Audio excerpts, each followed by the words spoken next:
Good morning students, कैसे हो आप लोग। आई होप कि आप अच्छे ही होंगे। मैं सरस्वती विद्या मंदिर से रितु मैडम बोल रही हूँ।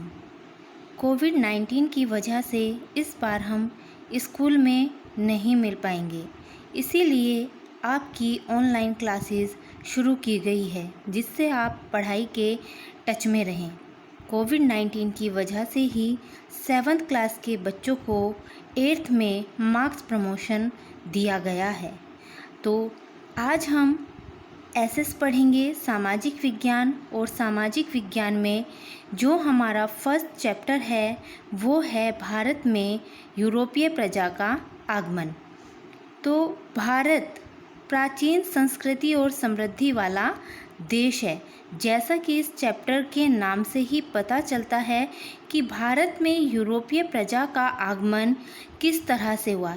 यूरोपीय प्रजा यानी विदेशी जातियों का आगमन किस तरह से, क्यों, कब और किस उद्देश्य से हुआ, वही सब इस चैप्टर में पढ़ाया जाएगा।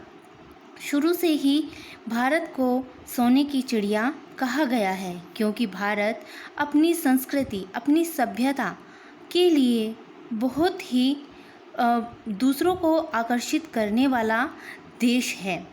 इसीलिए इससे आकर्षित होकर यूरोपीय जातियों ने यहाँ पर व्यापार करने के उद्देश्य से यहाँ पर आगमन किया।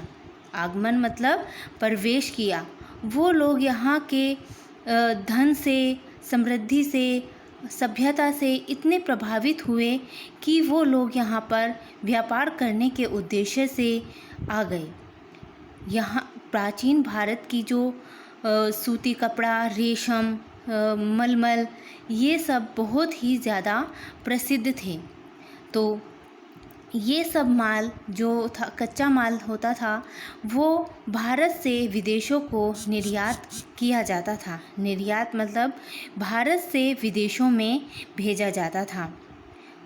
यहाँ पर पहले स्थल मार्ग यानी बाई रोड से व्यापार होता था, लेकिन वहाँ पर स्थल मार्ग जो था कॉन्स्टेंटिनोपल तुर्कों ने जीत लिया, जिससे यूरोपीय देशों में भारतीय चीज़ें, वस्तुएं, रेशम, सूती कपड़ा, मलमल, मिर्च मसाला आदि की मांग बढ़ गई। लेकिन स्थल मार्ग पर तुर्कों का अधिकार हो जाने से वहाँ पर इन चीज़ों का निर्यात नहीं किया जा सका।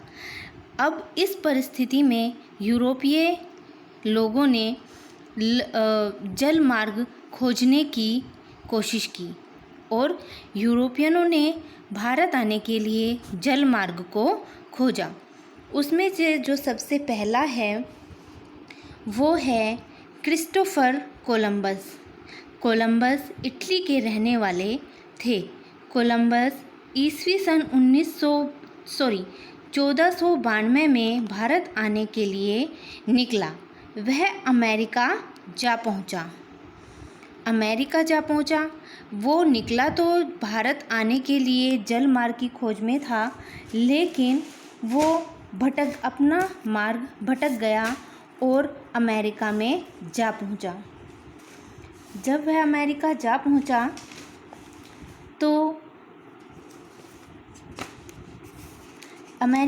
पहुंचा परंतु उसने अपने मार्ग से भटककर वह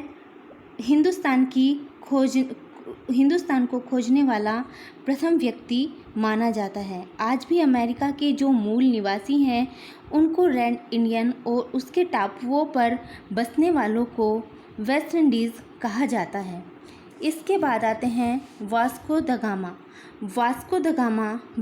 सर्वप्रथम भारत में आने वाला और जल मार्ग खोजने वाला पुर्तगाल देश का निवासी था। उसका जहाज़ अफ्रीका के दक्षिण केप ऑफ गुड होप होकर अफ्रीका के पूर्वी किनारे मलिंदी पहुंचकर महासागर में चलकर मोहम्मद इब्न मजी नामक खलासी की मदद से 22 मई 1498 में कालीकट के बंदरगाह पर पहुंचा।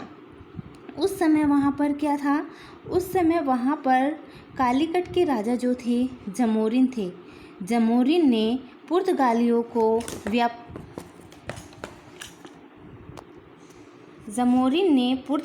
को व्यापार करने की छूट दी थी। ईस्वी सन 1502 में पुर्तगालियों ने व्यापार के लिए कालीकट में अपनी कोठियों की स्थापना की।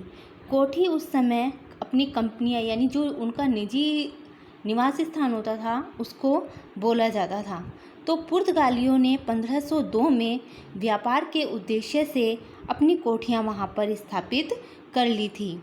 उसके चारों तरफ किले बनाकर अल्बुकर्क नामक एक सेनापति को उसका रक्षक भी नियुक्त कर दिया था। अल्बुकर्क उत्तर दिशा में आगे बढ़कर 1506 में गोवा को जीत लिया। 100 वर्षों में पुर्तगालियों ने मैंगलोर, चीन, लंका, दीव, गोवा और मुंबई के टापू पर अपना नियंत्रण स्थापित किया।